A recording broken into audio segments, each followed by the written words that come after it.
장마가 시작됐지만 비 대신 불볕더위가 연일 맹위를 떨치고 있습니다. 서울을 비롯한 수도권과 영서 지방엔 폭염 경보가 내려졌고 주말엔 서울 낮 기온이 34도까지 치솟겠습니다. 학교 비정규직 노조는 파업 마지막 날인 오늘 서울시 교육청 앞 집회 등을 연 뒤 청와대 앞까지 행진할 예정입니다. 교육부와 시도교육감들이 합리적인 임금 체계를 마련하기로 해서 오는 9일과 10일 임금교섭에서 진전이 이뤄질지 주목됩니다.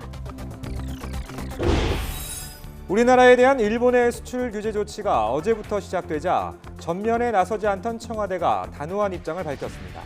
세계무역기구 WTO 규범과 국제법을 명백하게 어긴 무역 보복으로 규정하고 미국, 중국 등과의 외교적인 대응 방안을 적극 마련하기로 했습니다.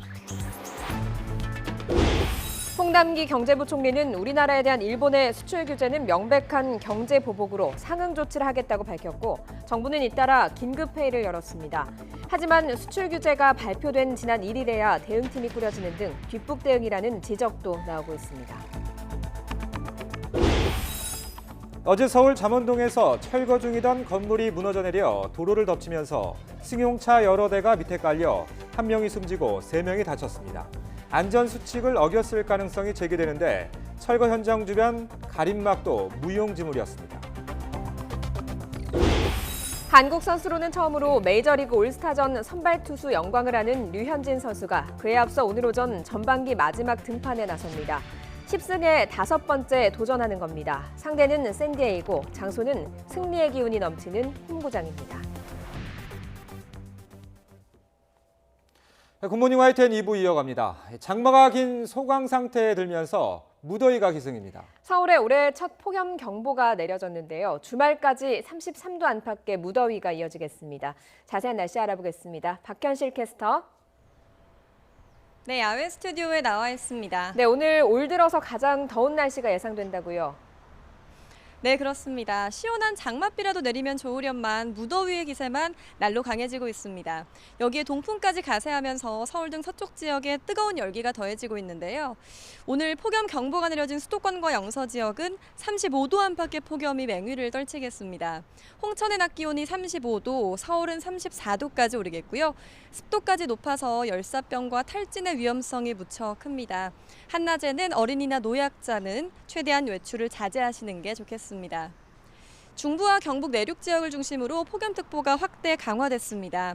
그 밖의 지역 낮 기온 대전 33도, 광주와 대구 32도로 어제와 비슷하거나 조금 더 높겠습니다. 한낮의 자외선 지수는 매우 높음 수준까지 오르겠고요. 오존 농도도 짙어지겠습니다. 야외 작업장에서 일하시는 분들은 수분 섭취와 함께 틈틈이 그늘을 찾아서 휴식을 취해 주시고요. 창문이 닫힌 차 내 어린이나 노약자를 홀로 남겨두지 않도록 세심한 주의가 필요하겠습니다. 주말 동안 내륙은 비 소식 없이 하늘 표정이 맑겠고요. 내일 밤부터 모레까지 동해안에만 동풍의 영향으로 비가 오겠습니다. 일본 부근에 머물고 있는 장마전선은 다음 주 수요일과 목요일 내륙으로 북상해서 전국에 비를 뿌리겠습니다. 한낮에 기온이 크게 치솟는 강원 영서 지역은 대기 불안정으로 소나기가 예상됩니다. 이 지역에 계신 분들은 가방 속에 작은 우산 하나 챙겨 나오시기 바랍니다. 지금까지 YTN 야외 스튜디오에서 박현실입니다. 공공부문 비정규직 노동자들의 파업, 오늘이 사흘째, 예정대로라면 마지막 날입니다. 파업으로 급식을 제공하지 않는 학교는 오늘도 1,800곳이 넘습니다. 기말고사로 급식 계획이 없는 학교를 빼면 1,500여 곳 등에서 대체식 등이 이뤄집니다. 취재기자 연결해서 자세히 알아보겠습니다. 권호진 기자. 네, 보도국 행정부입니다. 자, 오늘도 급식을 못하는 학교가 1,800곳이 넘는다고요? 네, 그렇습니다. 오늘은 1,851곳의 학교에서 급식이 제공되지 않습니다. 전국 1,454개 학교 가운데 17.7% 정도입니다. 교육부가 각 시도 교육청으로부터 급식 운영 상황을 취합해 집계한 예상 수치입니다. 빵과 우유 등 대체 급식을 제공하거나 도시락을 지참하도록 한 학교는 1,414곳에 이릅니다. 또 94곳은 단축 수업을 합니다. 나머지 343개 학교는 기말고사로 급식 계획이 없었으니까 파업 영향으로 급식을 중단한 곳은 1,500여 곳입니다. 급식을 정상 운영하는 학교는 어제보다 326곳 늘었습니다. 초등학교 돌봄 교실을 운영하지 않는 학교는 어제보다 30곳 줄어든 62곳으로 파악됐습니다. 전체 국공립초등학교 5,980곳 중 1.0%입니다. 어제 17,000여 명이었던 파업 참가자 수는 오늘 13,000여 명으로 줄어 참가율은 8.7% 정도 될 것으로 예상됩니다. 네, 오늘도 전국 곳곳에서 집회가 예정돼 있죠. 네, 그렇습니다. 학교 비정규직 노조는 오늘도 각 지역 교육청 앞에서 집회를 열고 비정규직 임금 차별 해소와 공정임금제 실현에 막판 총력전을 벌입니다. 서울에서는 1000여 명의 조합원들이 종로구 서울시 교육청 앞에서 공공부문 파업투쟁 승리대회를 엽니다. 집회 뒤에는 세종 대로와 광화문을 거쳐 청와대 사랑채까지 거리 시위를 이어가며 대국민 홍보에 힘을 쏟을 예정입니다. 이런 가운데 오는 9일부터 이틀간 예정된 교육당국과 학교 비정규직 연대 회의와의 협상이 주목을 받고 있습니다. 교육당국이 임금 교섭 타결 의지를 내비쳤기 때문인데요. 교육부와 시도 교육감들은 어제 회의에서 교육청 재정 여건 등을 고려해 단계적으로 합리적인 임금 체계와 수준을 마련하기로 했습니다. 학교 비정규직 노조의 추가 파업을 우려하고 있는 교육당국의 속내를 드러낸 것으로 볼 수 있는데요. 현재 노사 양측의 쟁점을 현실적으로 보면 기본급 인상, 정규직과 수당 차별 해소 이 두 가지로 좁힐 수 있습니다. 교육당국이 향후 협상에서 이 부분에 대해 얼마나 진전된 안을 내놓느냐에 따라 파업 사태의 해결 여부가 판가름 날 것으로 보입니다. 지금까지 행정부에서 전해드렸습니다. 청와대가 일본 정부의 수출 규제 조치를 처음으로 무역 보복 조치로 규정했습니다. 청와대는 정의용 국가안보실장 주재로 NSC 상임위원회를 열고 최근 일본 정부가 취한 수출 규제 조치가 WTO의 규범과 국제법을 명백히 위반한 보복 성격이라고 규정했다고 밝혔습니다. NSC 상임위원들은 정례회의에서 한일 관계 현황을 점검하고 일본이 수출 규제 조치를 철회하도록 하기 위한 외교적 대응 방안을 적극 강구하기로 했습니다. 홍남기 경제부총리도 일본 정부의 수출 규제를 명백한 경제 보복으로 규정하고 상응하는 조치를 취하겠다고 밝혔습니다. 정부도 잇따라 긴급회의를 소집하는 모습인데 뒷북 대응이라는 지적도 나오고 있습니다. 오인석 기자가 보도합니다. 일본 정부가 수출 제한 조치에 들어가자 경제사령탑인 홍남기 경제부총리가 직접 경고하고 나섰습니다. 홍 부총리는 일본의 수출 규제는 명백한 경제 보복이며 이를 철회하지 않을 경우 상응한 조치를 강구하겠다고 밝혔습니다. 그러면서 일본의 경제 보복은 한국 경제뿐만 아니라 일본 경제에도 불행한 일이 될 것이며 일본의 일방적인 조치에 가만히 있지는 않을 것이라며 맞대응 가능성도 시사했습니다. 홍 부총리는 또 WTO 제소는 실무 검토가 끝나는 대로 그 시기를 결정할 것이며 WTO 제소 결과가 나오기까지는 시간이 많이 걸리는 만큼 수출 규제와 경제 조치도 배제하지 않고 있다고 덧붙였습니다. 민관이 함께한 대책회의에서는 WTO 규범 위반이자 다자간 전략물자 수출 통제 시스템, 즉 바세나르 체제 기본 지침 위배라는 점이 조목조목 지적됐습니다. 일본이 신뢰 훼손이라는 자의적 주장을 하면서 수출 제한 강화 조치를 발동하는 것은 전략물자 수출 통제 취지에 전혀 부합하지 않습니다. 동시에 조속한 양자 협의도 촉구됐습니다. 정부는 해외 의존도가 높은 부품과 소재, 장비 등의 국산화를 조속히 추진하기 위해 추경 예산안 심의에도 반영하기로 했습니다. 하지만 일본 정부의 수출 규제 움직임에 대비한 우리 정부의 대응이 뒷북이라는 지적도 나오고 있습니다. 연초부터 점검해 왔다는 정부의 설명과는 달리 정부 대응팀은 일본의 수출 제한이 발표된 지난 1일에야 표면적으로 구성됐습니다. 앞서 지난 3월 아소다로 일본 부총리의 보복 가능성 발언에도 일본 측과의 소통 부재 등으로 대책을 마련하지 못했다는 겁니다. YTN 오인성입니다. 일본의 경제 보복 조치에 대해 정부가 상응 조치를 검토하고 있는데요. 맞대응이나 외교적인 해법 모두 쉽지만은 않은 상황입니다. 한현희 기자가 취재했습니다.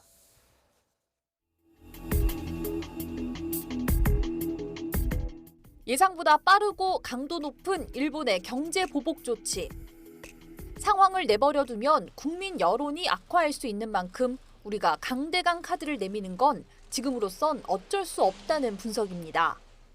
일본 측의 부당한 이런 경제 보복 압박에 대해서 기술 대 기술로 다양한 방안을 즉시 내놔야 됩니다. 특히 국민들의 지지를 받아야 한일 관계를 원만하게 풀 수 있다는 점에서 적절한 처사라고 봅니다. 물론 외교적 해법을 놓을 수는 없습니다. 정부는 한일 양국 기업의 기금 조성으로 위자료를 부담하자는 제안을 면밀히 살필 것을 일본 측에 계속 요구한다는 입장이지만 국내 조율을 거치지 않은 제안에 대한 불안이 일본의 거부감을 부른 만큼 제안을 조금 더 정교하게 다듬어야 한다는 지적도 나옵니다.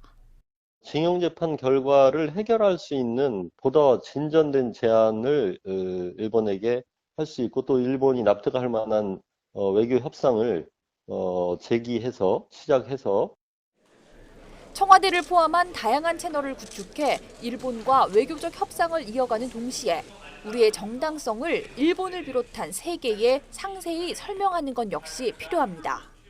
한국은 한국의 정당성을 좀 더 여론전으로 세계에 알려야 합니다. 실제적인 대응 조치에 나가기 전에 그러한 여론전이 무엇보다 필요합니다. 하지만 맞대응과 외교적 해법 모두 쉽지만은 않은 만큼 역사에서 비롯된 갈등을 풀어야 하는 정부의 고심이 깊어질 것으로 보입니다. YTN 한현입니다. 김상조 청와대 정책실장이 홍남기 경제부총리와 함께 최근 일본의 경제 보복 조치와 관련해 5대 그룹 총수를 만날 계획입니다. 두 사람은 이재용 삼성전자 부회장, 정의선 현대차그룹 수석 부회장 등과 만나기로 하고 일정을 조율하고 있는 것으로 알려졌습니다. 김 실장과 홍 부총리가 각 그룹 최고 인사들과 만나는 것은 그만큼 이번 사안을 엄중하게 판단하고 있다는 의미라고 청와대는 설명했습니다. 앞서 김 실장은 그제 당정청 회의에서 5대 그룹에 직접 연락해 정부와 재계가 협력해야 한다는 뜻을 전하고 협의하고 있다고 말했습니다. 이런 가운데 일본 최대 IT 투자 기업의 소프트뱅크 손정희 회장이 국내 재계 인사들과 만났습니다. 손 회장은 어제 저녁 서울의 한 음식점에서 이재용 삼성전자 부회장을 비롯해 정의선 현대차그룹 수석 부회장, 구광모 LG그룹 회장 등 재계 총수들과 만났습니다. 손 회장은 회동을 마치고 일본 정부의 수출 규제와 관련해 참석한 국내 기업인들과 많은 대화를 나눴다고 밝혔습니다. 그러나 이재용 부회장 등 모임에 참석한 재계 인사들은 일본 정부의 수출 규제 여파 등에 대해 말을 아꼈습니다.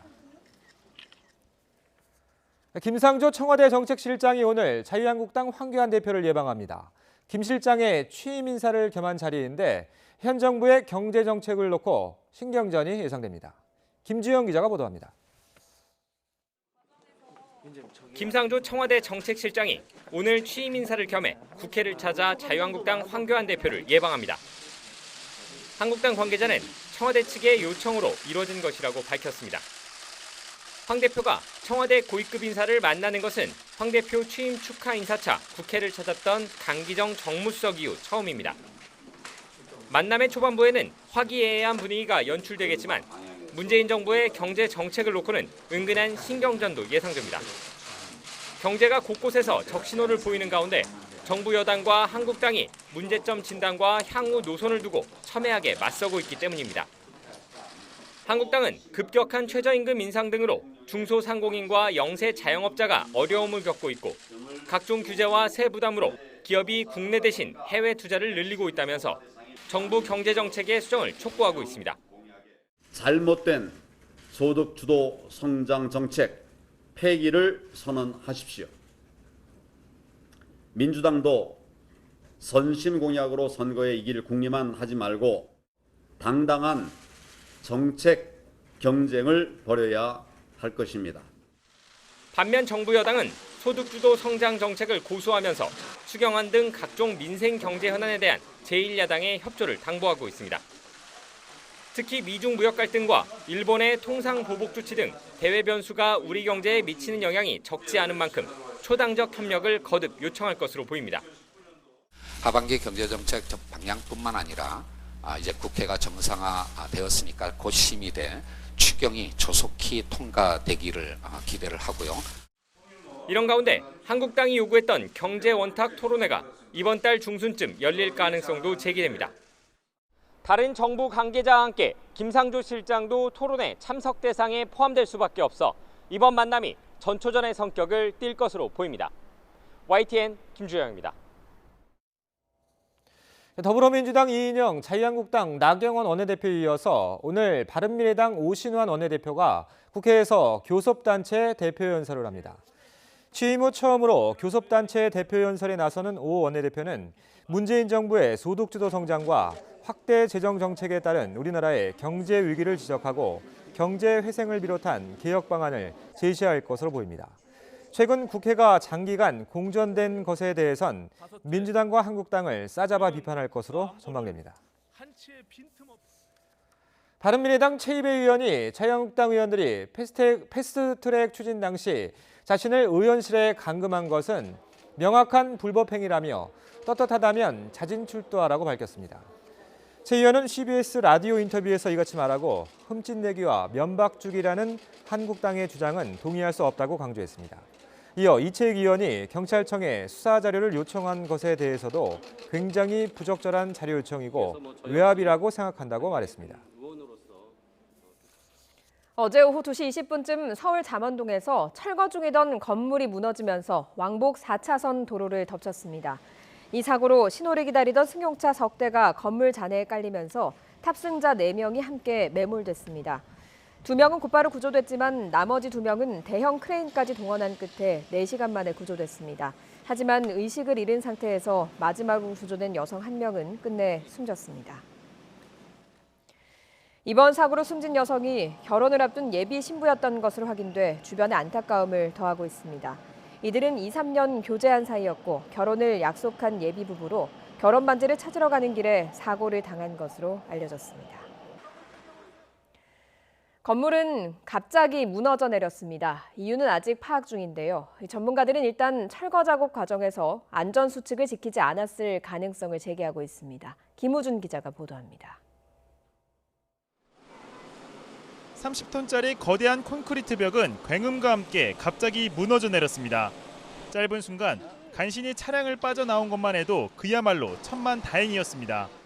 머리 위로 뭐가 떨어진 거예요? 유리가 깨지면서 떨어졌어야지. 전봇대 철골이.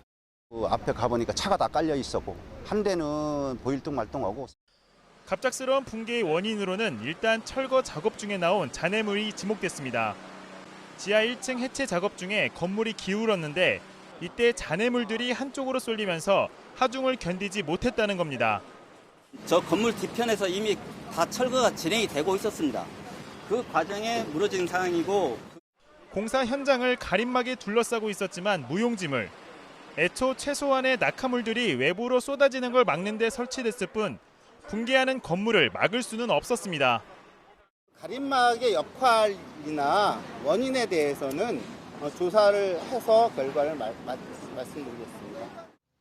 전문가들은 건물이 붕괴하면서 공사 현장 바깥쪽으로 쓰러진 사실에 강한 의구심을 제기했습니다.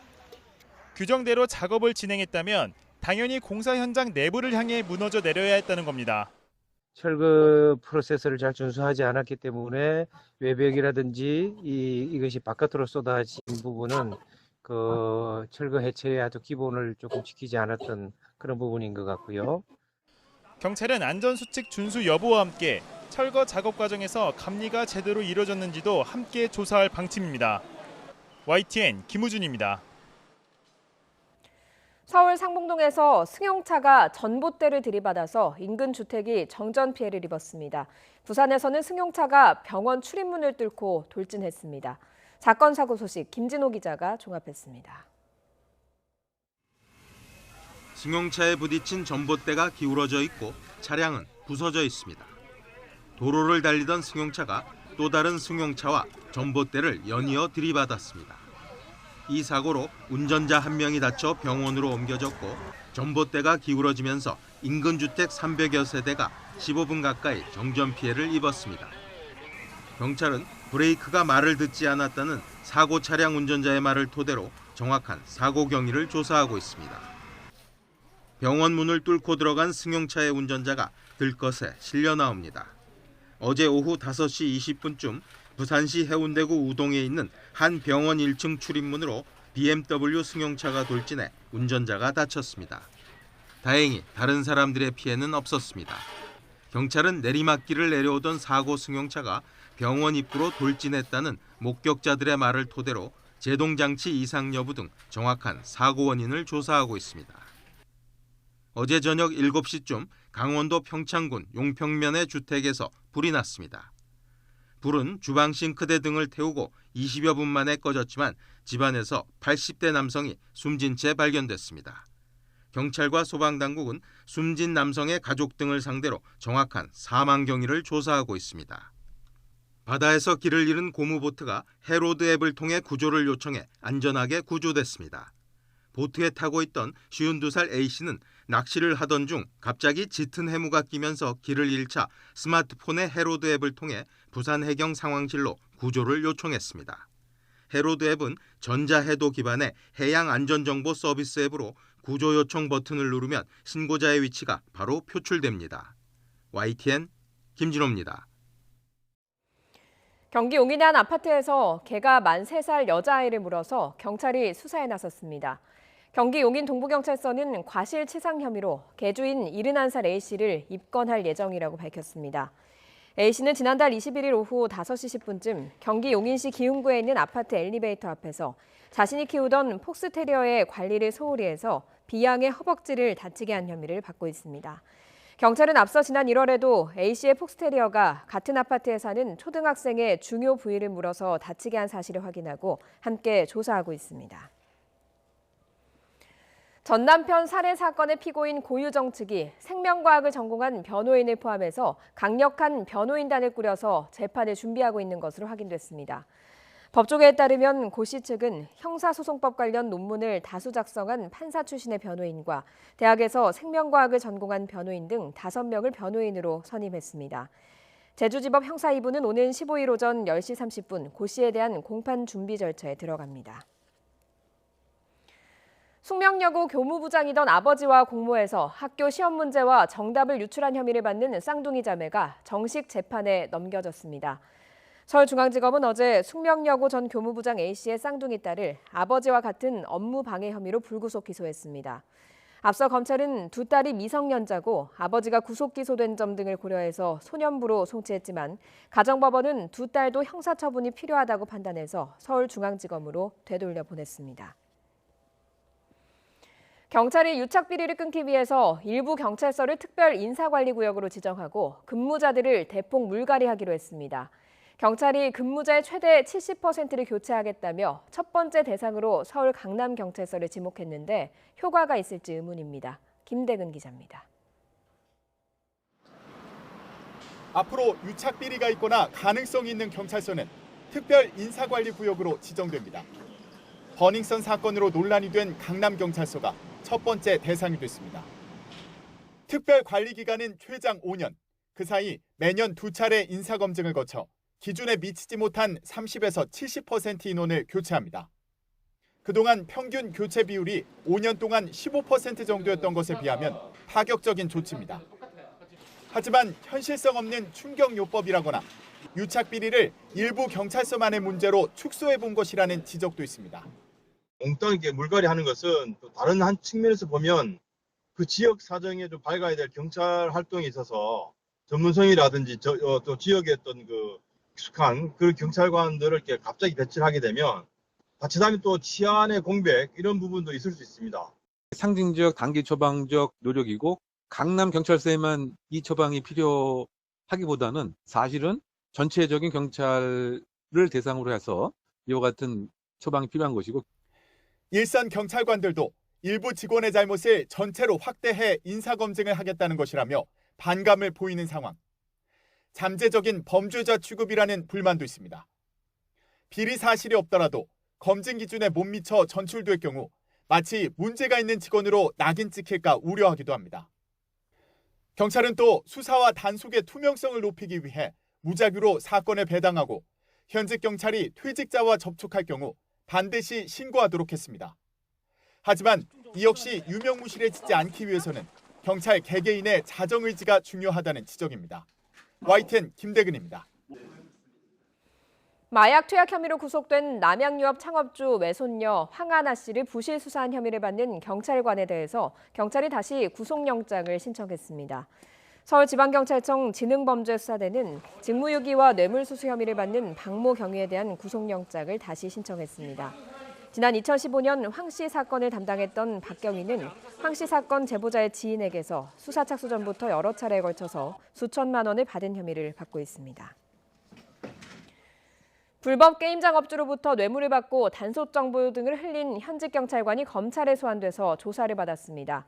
인천지방검찰청은 지난 3일 뇌물수수와 공무상 비밀누설 혐의에 대한 피의자 신분으로 인천 서부경찰서 소속 A경사를 불러 조사했다고 밝혔습니다. A경사는 지난 3월까지 인천지방경찰청 광역풍속 수사팀에서 근무하면서 불법 게임장 업주로부터 4천만 원을 받고 단속 정보를 흘린 혐의를 받고 있습니다.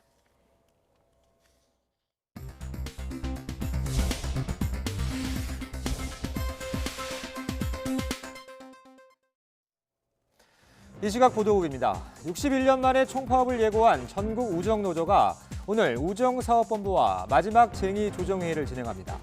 우정노조는 잠시 뒤인 오전 9시 반 고용노동부 중앙노동위원회 4차 조정회의를 열어 우정사업본부와 막판 협상을 벌인 뒤 총파업 돌입 여부를 결정합니다. 미중 갈등을 비롯해 복합적인 외교 현안에 대한 대응 방안을 논의할 외교전략 조정회의가 오늘 출범합니다. 외교부는 오늘 오전 강경화 장관 주재로 산업통상자원부와 과학기술정보통신부, 국방부 등 관계부처 실장급 인사와 학계 경제계 전문가 등이 참여하는 1차 외교전략 조정회의를 개최합니다. 1억 7천만 원대 뇌물 등의 혐의로 재판에 넘겨진 김학의 전 법무부 차관의 재판이 오늘 시작됩니다. 서울중앙지방법원은 오늘 오전 특정범죄 가중처벌법상 뇌물 혐의로 구속 기소된 김 전 차관의 첫 공판 준비기일을 진행합니다. 메이저리그 올스타전 선발 등판을 예약한 LA 다저스의 류현진이 오늘 전반기 마지막 등판에서 10승 달성에 다시 도전합니다. 류현진은 오늘 오전 10시 10분 다저 스타디움 홈 경기에서 샌디에이고를 상대로 선발 출격합니다. 이 시각 보도국이었습니다.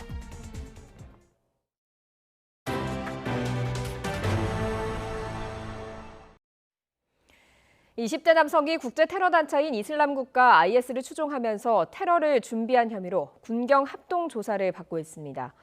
국방부는 군경 합동 수사 TF가 최근 테러 방지법 위반과 군용물 절도 혐의로 23살 박모 씨를 입건했다고 밝혔습니다. 박 씨는 2016년부터 최근까지 IS 테러 활동 영상과 자료를 수집하고 관련 자료를 인터넷에 올린 혐의를 받고 있습니다. 또 2017년 10월에는 수도권에 있는 육군부대에 입대해서 육군 공병학교에서 폭파병 특기 교육을 받다 군용 폭발물 점화 장치를 훔친 혐의도 받고 있습니다. 한미 정상 간 통화 내용 유출 사건과 관련해서 중징계 요청으로 인사혁신처 중앙징계위원회에 회부됐던 전 주미대사관 소속 고위공무원 A씨가 경징계인 감봉 처분을 받았습니다. 외교부 당국자는 주미대사관 기밀 유출 사건과 관련해서 징계가 요구됐던 3명 중 마지막 1명에 대한 징계 절차가 완료됐다면서 결과는 3개월 감봉이고 사유는 비밀관리 업무 소홀이라고 말했습니다.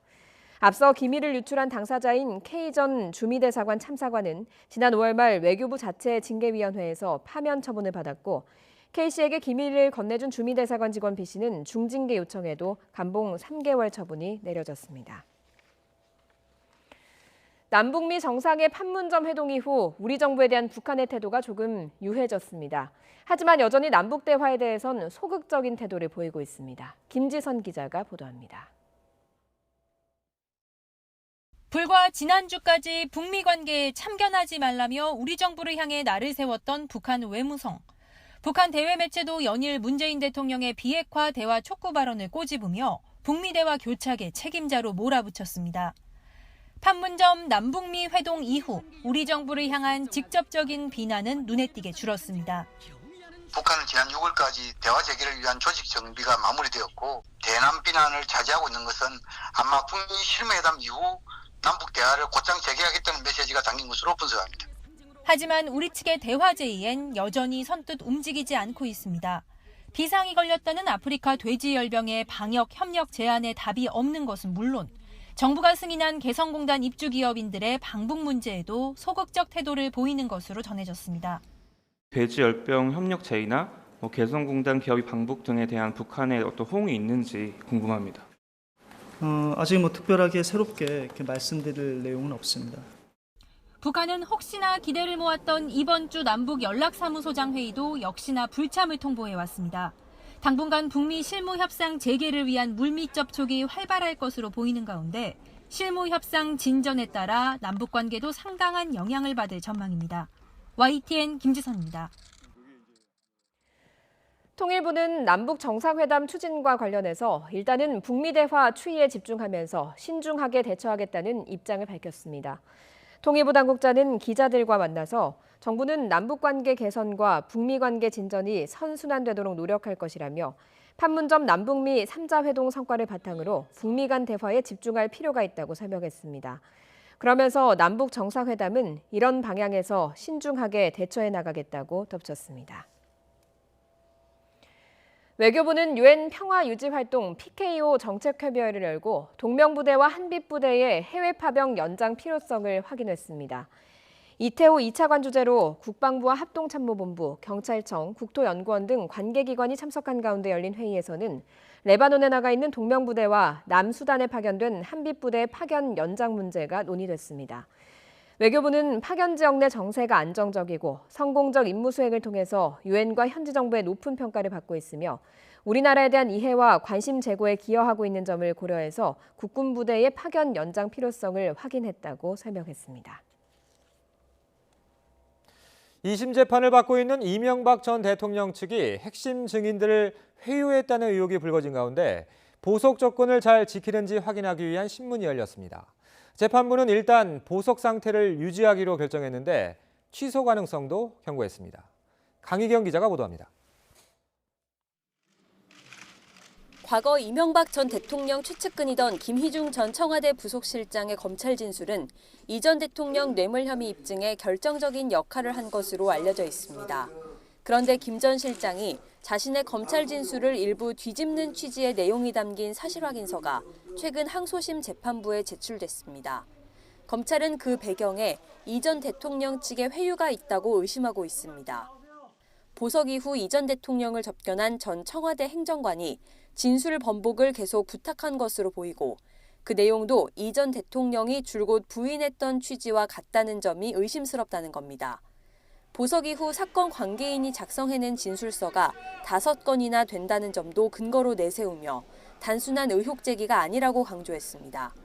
반면 이 전 대통령 측 변호인은 말도 안 되는 일이라고 정면으로 반박했습니다. 피고인의 구속 여부와 상관없이 사실확인서를 받아 제출하는 건 흔한 일이고 정당한 변호권 범위 안에 있어 문제가 없다는 겁니다. 오히려 구치소에서보다 접촉을 자제하고 있다며 사건 관계인과 만나는 건 전직 대통령 품위상 있을 수 없는 일이라고 되받아쳤습니다. 별도로 신문기일을 열어 양측 의견을 들은 재판부는 보석에 대한 재판부 기존 입장에 변한 게 없다고 밝혔습니다. 다만 비서관들에 대한 추가 접견을 자제해달라고 변호인 측에 당부하며 만일 조건을 위반할 경우 보석을 취소하고 재수감할 수 있다고 경고했습니다. MB 집사로 불리는 김백준 전 청와대 총무기획관의 증인신문은 9번째 무산됐습니다. 재판부가 김 전 기획관 본인 재판 선고기일에 맞춰 구인장까지 발부했지만 결국 어디에도 모습을 드러내지 않았습니다. 재판부는 오는 25일로 연기된 김 전 기획관의 선고기일에 다시 증인신문을 진행해달라는 변호인 측 요청을 검토하겠다고 밝혔습니다. YTN 강희경입니다.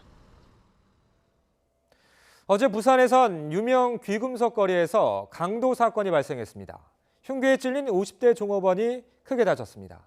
경찰은 20대에서 30대로 추정되는 남성 용의자를 쫓고 있습니다. 권남기 기자가 취재했습니다. 검은색 티셔츠를 입은 남성이 여성 종업원에게 다가갑니다.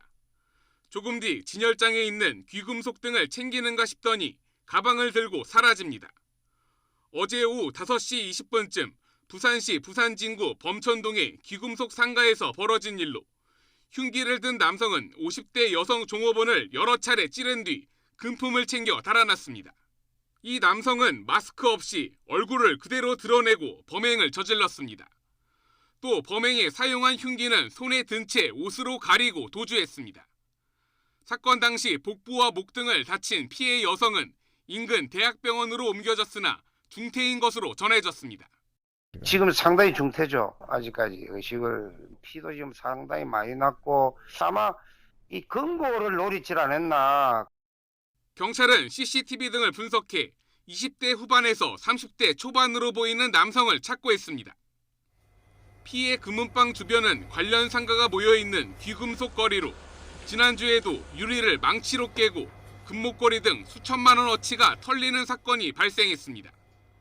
YTN 권남기입니다. 9.13 대책의 여파로 하락 흐름을 이어가던 서울 아파트 값이 8개월 만에 오름세로 돌아섰습니다. 정부가 추가 대책을 내놓을지 고심하고 있습니다. 이하린 기자가 보도합니다. 서울 강남의 대표적인 재건축 추진단지입니다. 지난 2월 16억 6천만 원에 팔렸던 전용 면적 84제곱미터가 지난달 19억 원에 거래됐습니다. 9.13 대책 직전 가격에 근접한 겁니다. 재건축 추진단지뿐만 아니라 신축 아파트도 상승 조짐을 보이고 있습니다. 손님들도 급매물만 찾고 있다가 이번에 봄에 이슈 이후에 재개발 물건도 한 시세가 1억 정도 오르고 덩달아서 주변의 그 신축 아파트들도 거의 시세가 한 1억 정도 올라 있는 상태입니다. 이 같은 흐름에 따라 서울 아파트값 평균도 9.13 대책 여파로 상승세를 멈춘 11월 첫째 주 이후 34주 만에 상승 전환했습니다. 집값이 들썩이자 정부도 최근 추가 대책 여부를 고민하고 있다고 밝혔습니다. 민간 택지 분양가 상한제와 재건축 연한을 30년에서 40년으로 늘리는 방안 등이 거론되고 있습니다. 하지만 대책이 가시화하기도 전에 부작용을 우려하는 목소리가 나옵니다. 서울시의 재건축 규제 강화로 분양 공급이 많지 않은 데다 최근 발표된 3기 신도시 역시 서울 강남 지역 수요를 흡수하긴 힘든 상황이기 때문입니다. 규제를 피하려는 건설사가 단기에 밀어내기 공급을 할 수도 있는데요. 다만 중장기적으로는 공급 확대 효과와 집값 안정 효과는 제한적이라고 판단됩니다. 또 재건축과 재개발은 정비 사업이 아니라면 서울의 공급원이 다양하지 않기 때문에 정부의 추가 대책 여부에 시장이 주목하고 있는 가운데 1,130조 원에 이르는 단기 부동자금과 신도시 조성 등으로 인한 토지 보상금의 향방, 그리고 내년 총선을 앞두고 불거질 지역 이슈 등이 앞으로 가격 흐름을 결정할 변수가 될 전망입니다. YTN 이하린입니다. 가격 폭락으로 어려움을 겪고 있는 양파 재배 농민을 돕기 위한 움직임이 활발합니다. 양파 김치도 담그고 한망 사주기 운동도 펼쳐지고 있습니다.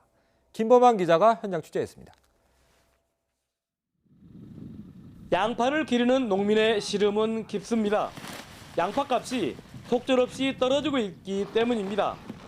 생산비라도 건지려면 1kg에 700원은 받아야 하는데 지금은 겨우 500원을 넘습니다. 물량이 넘치다 보니 그나마 찾던 상인 발길도 뚝 끊겼습니다. 우리 농가들은 지금 현재 실의에 빠져 있고 지금 현재 우리 양파 시장에서는 전혀 상인들이 와보지도 아니하고 또 그러다 보니까 농민들이 팔 데가 없습니다.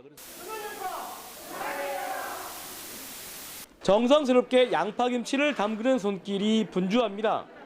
농민의 어려움을 덜어주기 위해 농가주부 봉사단이 나선 겁니다. 양파김치 250상자는 목포 지역에 혼자 사는 어르신 등에게 전달됐습니다. 우리 농민들이 양파가 너무나 많이 증가가 되어가지고 너무나 시름에 앓고 있어요. 양파 이렇게 소비 촉진을 위해서 열심히 봉사하기 위해서 담고 있습니다.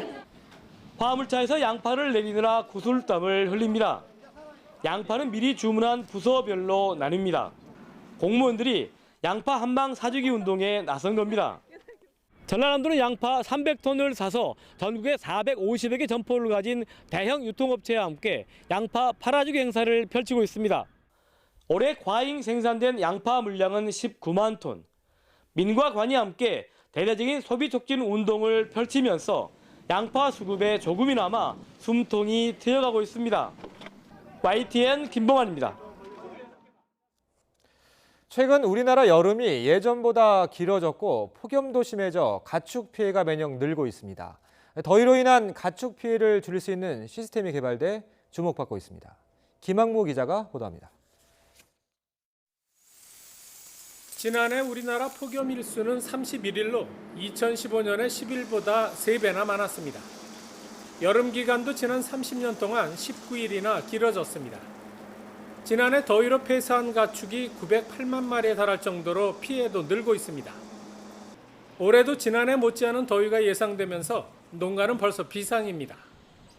농가가 할 수 있는 건 우선 천장에 시원한 물을 뿌려 축사 온도를 낮춰주는 겁니다. 또 축사 내부에는 송풍 팬을 가동하고 안개 분무로 가축의 체온을 내려줍니다. 하지만 무엇보다도 더위를 미리 알고 대비하는 게 중요한데 농촌진흥청이 가축 사육 기상정보 시스템을 개발해 이를 해결했습니다. 기상청 동네 예보와 연계한 것으로 폭염이 예상되는 지역 농가에 가축 더위 지수와 대비 요령을 휴대전화를 통해 미리 알리는 겁니다. 사람 불쾌 지수처럼 소 더위 지수를 다 숫자로 표시를 해줘요. 거기에 맞게 제가 환풍기나 안개 분무 시설을 가동할 수 있기 때문에 그 점이 굉장히 올여름엔 유리할 것 같습니다. 또 가축의 스트레스 저감 기술과 축사 환경 조절 기술도 제공받아 피해를 줄일 수 있습니다. 앞으로 이제 우리나라 기후에 보다 적합한 가축 더위 지수를 개발하고 기상청 중기예보 시스템과도 연동해서 보다 발전시켜 나갈 계획입니다. 가축은 섭씨 27도가 넘어가면 스트레스를 받기 시작하는 만큼 더위에 미리 대비하는 게 가장 중요합니다. YTN 김학무입니다.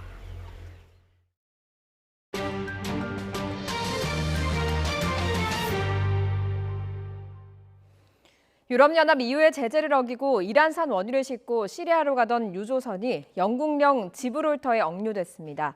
이란과 시리아에 대한 제재의 강도를 높이고 있는 미국과 영국이 개입한 사건입니다. 이란이 크게 반발하고 있습니다. 황보선 기자입니다. 스페인 이베리아 반도 남단에 있는 영국령 지브롤터 연안. 초대형 유조선 그레이스 1호가 닻을 내렸습니다. 지브롤터 해양경찰 순찰함과 영국 군함에 붙잡힌 신세입니다. 혐의는 EU의 대시리아 제재 위반입니다. The Grace 1 was acting in breach of European Union sanctions against Syria. In fact, we have reason to believe that the Grace 1 was carrying its shipment of crude oil to the Banyas refinery in Syria. 유조선에 실린 원유는 이란산입니다. 이란 정부는 성명을 내고 자국 유조선이 불법으로 억류됐다며 반발했습니다. 또 테헤란 주재 영국 대사를 불러 항의했습니다. 이란 핵합의 탈퇴 후 이란 제재를 강행해온 미국이 영국에 이 유조선을 막으라고 요청했습니다. Una petición que han dirigido los Estados Unidos al Reino Unido y estamos viendo de qué manera afecta a nuestra soberanía en la medida que se ha producido en unas aguas. 유조선 억류에 미국의 대이란 제재와 EU의 대시리아 제재가 얽혀있는 셈입니다. 더욱이 최근 이란이 서방국들과 맺은 핵합의 내용을 하나씩 깨고 있는 상황에서 벌어진 일이어서 갈등을 더 악화할 것으로 우려됩니다. YTN 황보선입니다. 블라디미르 푸틴 러시아 대통령이 현지 시각 4일 이탈리아를 국빈 방문했습니다. 푸틴 대통령은 로마에 도착하자마자 바로 교황청으로 달려가서 프란치스코 교황을 예방하고 약 1시간에 걸쳐 양자 간의 현안을 논의했습니다. 지각대장으로 악명 높은 푸틴은 이번에도 예정보다 1시간 늦게 교황청에 도착하면서 회담도 늦게 시작됐습니다. 미국 캘리포니아주 남부의 컨카운티 리지크레스트에서 현지 시각 4일 오전 10시 30분쯤 규모 6.4의 강진이 발생했다고 미국 지질조사국이 밝혔습니다. 이번 지진의 진앙은 로스앤젤레스에서 북동쪽으로 240km 떨어진 모하비 사막 근처며 진원의 깊이는 8.7km로 비교적 얕은 것으로 전해졌습니다. 캘리포니아 공과대학 지질학자 루시 존스는 AP통신에 이번 지진은 캘리포니아에서 일어난 지진 중 20년 만에 가장 강력한 것이라고 말했습니다. 대규모 폭발을 일으킨 이탈리아 남부의 화산섬 스트롬볼리에서 관광객과 주민들의 탈출 행렬이 이어지고 있습니다. 현지 언론은 섬에 체류하던 관광객 약 1,000명이 여객선 편으로 인근 육지인 칼라브리아주의 해변으로 대피했고 주민 수백 명이 섬을 떠났다고 보도했습니다. 시칠리아 섬 북단에 있는 스트롬볼리 섬에서는 현지 시각 3일 화산이 2차례 분화하면서 화산재가 2km 상공까지 치솟고 용암으로 인해서 곳곳에 불이 나는 등 큰 혼란이 빚어졌습니다. 중국 랴오닝성에 강력한 회오리 바람이 불어닥쳐서 6명이 숨지고 190여 명이 다쳤습니다. 현지 시각 그제 오후 5시 45분부터 약 45분 동안 랴오닝성 카이미안시에 우박을 동반한 회오리 바람이 불었다고 현지 매체가 보도했습니다. 이 바람은 초당 최고 풍속 23m를 기록하면서 도심을 관통해서 동남쪽으로 이동했으며 경제 발전 구역을 비롯한 도시 절반을 휩쓸었습니다. 인도 방면 히말라야 원정에 나섰다가 지난 5월 실종됐던 등반객 8명 중 7명의 시신이 헬기를 이용해서 산 아래로 이송됐습니다.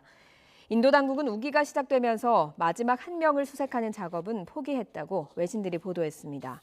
지난 5월 13일 다국적 원정대 12명이 히말라야 난다데비 이스트 등반에 나섰다가 5월 25일 4명만 베이스 캠프로 돌아왔고 나머지 8명은 실종됐습니다. 실종자는 영국인 4명과 미국인 2명, 호주인 1명, 인도인 현지 연락 담당자 1명이었습니다. 미국 독립기념일에 열린 유명 핫도그 먹기 대회에서 디펜딩 챔피언 조이 체스넛이 10분 동안 71개를 먹어서 올해도 우승을 차지했습니다. 통산 12번째로 우승을 차지한 체스넛은 지난해 세웠던 세계 기록 74개를 경신하지는 못했습니다. 여자 부문에서는 역시 디펜딩 챔피언 미키 서도가 31개를 먹어서 우승했습니다. 오늘은 폭염 대비를 철저하게 해주셔야겠습니다. 오늘 중부를 중심으로 어제보다 더 더워지겠습니다. 홍천의 기온이 무려 35도까지 치솟겠고요. 서울도 34도, 대구 32도까지 올라 무척 더운 하루가 되겠습니다. 이에 따라 폭염특보가 확대 강화되고 있습니다. 서울과 경기도, 영서 지역에 폭염 경보가 내려져 있고요. 그 밖에 중부와 경북 지역에 폭염주의보가 내려진 상태입니다. 오늘 수분 섭취를 충분하게 해주시는 게 좋겠습니다. 카페인이 든 음료보단 물을 8잔 이상 충분하게 마셔주시면 도움이 되겠고요. 낮 동안 장시간 야외 활동은 자제하시는 편이 좋겠습니다. 오늘 하늘은 대체로 맑겠지만 영서 지역은 오후 한때 5에서 20mm의 소나기가 오는 곳이 있겠습니다. 현재 기온은 벌써 서울이 23.7도까지 올랐고요. 대구 24.5도까지 올라서 빠르게 기온이 오르고 있습니다. 낮 기온은 중부를 중심으로 어제보다 1, 2도가량 높겠습니다. 서울과 춘천 34도, 청주와 대전 33도까지 오르겠습니다. 주말인 내일도 서울의 기온이 34도까지 올라서 오늘만큼 덥겠습니다. 또 주말 밤부터 모레 사이 동해안 지역에만 비가 한 차례 오겠고요. 다음 주 수요일과 목요일 사이에는 전국에 장맛비가 오면서 더위가 한풀 수그러들 전망입니다. 날씨 정보였습니다. 네, 앞서 저희가 자막을 통해서 삼성전자 2분기 영업이익이 지난해 같은 기간보다 56.29%나 감소했다는 속보 전해드렸습니다. 3분기 연속 어닝 쇼크 수준의 감소폭이라고 합니다. 여기에 일본의 경제 보복 조치까지 덮친 상황인데 자세한 소식은 이어지는 뉴스에서 전해드리겠습니다. 저희는 다음 주에 뵙겠습니다. 고맙습니다.